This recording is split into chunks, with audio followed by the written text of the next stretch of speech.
Pessoal, tem um relatório de inteligência do Ministério Público de São Paulo apontando que o PCC vigiou as residências oficiais dos presidentes da Câmara, Arthur Lira, e do Senado, Rodrigo Pacheco, durante 3 meses. Fotos das casas dos parlamentares em Brasília foram encontradas em celulares do grupo, que montou uma operação para levantar endereços dos políticos. A apuração é do Eli Jonas Maia. Sobre isso, a gente vai conversar com os nossos analistas que estão aos pouquinhos chegando aqui. Pronto, temos Juliana Lopes. Theo Cury vai entrar também nessa conversa? Theo Cury, pode desfile pra gente, Theo Cury. Pode vir aqui pelo ladinho de Juliana Lopes, maravilhosa. Pronto. É porque a gente sempre fica no esquema, né? De fecha a câmera para um passar, para outro passar. Por favor, Theo.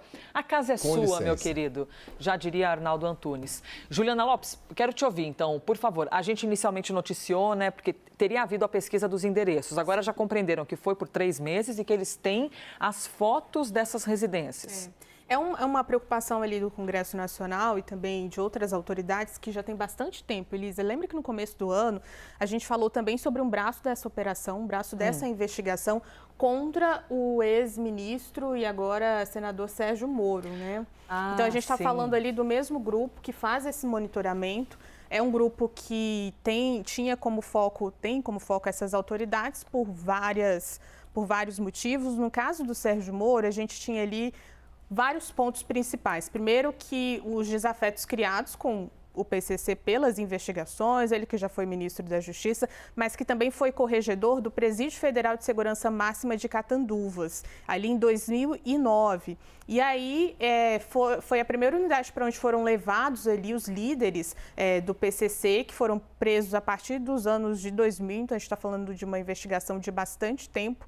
E ele também, durante a gestão do ex-presidente Jair Bolsonaro, teve esse foco na questão das organizações criminosas. Ponto principal, esse é um assunto muito sensível para o governo atual do presidente Lula. A gente sabe que tem ali um planejamento, inclusive, pensando num plano de segurança que foi apresentado já pelo ministro da Justiça, Flávio Dino, contra as organizações criminosas. Então, a gente está falando de um ponto muito sensível, de investigações de bastante tempo e que agora estão colocando ali no foco vários líderes, né? A gente está falando do presidente do Senado, da Câmara e também de algumas outras autoridades, incluindo senadores e juízes, enfim.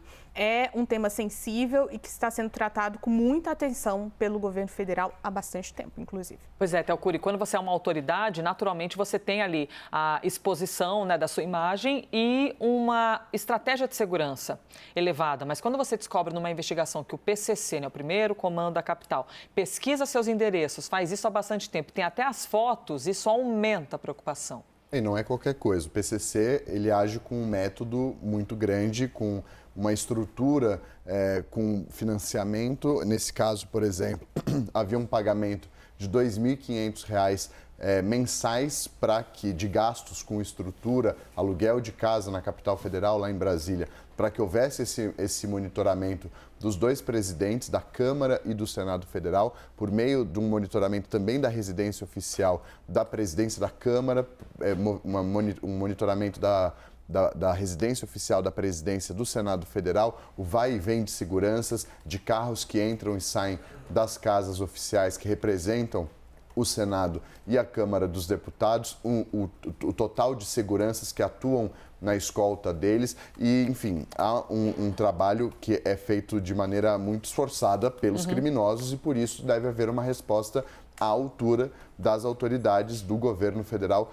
principalmente. No caso que a Juliana citou, do Sérgio Moro, quando foi revelado esse plano de não só monitoramento, mas também de sequestro do ex-ministro da Justiça e Segurança Pública, senador da República, Sérgio Moro, a resposta do governo, em meio ao que aconteceu, foi rápida. Sérgio Moro também teve a escolta dele reforçada pelo Senado Federal. Quem acompanha lá o dia a dia do Senado sabe que ele anda cercado de seguranças. É algo comum por conta das ameaças que sofreu. Tem de ver o que vai acontecer agora com Rodrigo Pacheco e também com Arthur Lira. Mas todas as pessoas, todas as autoridades, seja na Polícia Federal, seja no Ministério Público Federal, seja magistrados que atuam no combate ao crime organizado e que atuam lidando com o crime organizado, seja em São Paulo, no Rio de Janeiro, estão suscetíveis a serem analisados, seguidos, monitorados ou eventualmente alvo.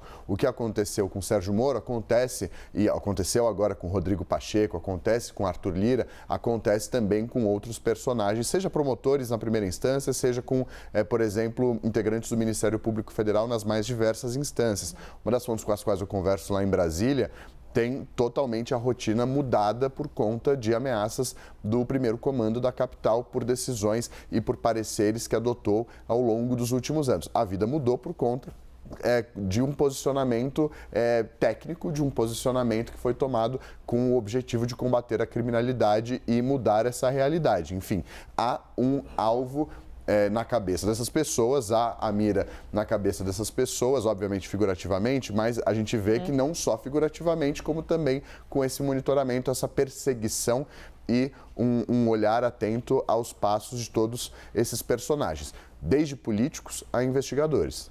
Muito, muito grave, né? Discordar é uma coisa de uma decisão da pessoa, agora você partir para esse tipo de violência. Isso é muito grave.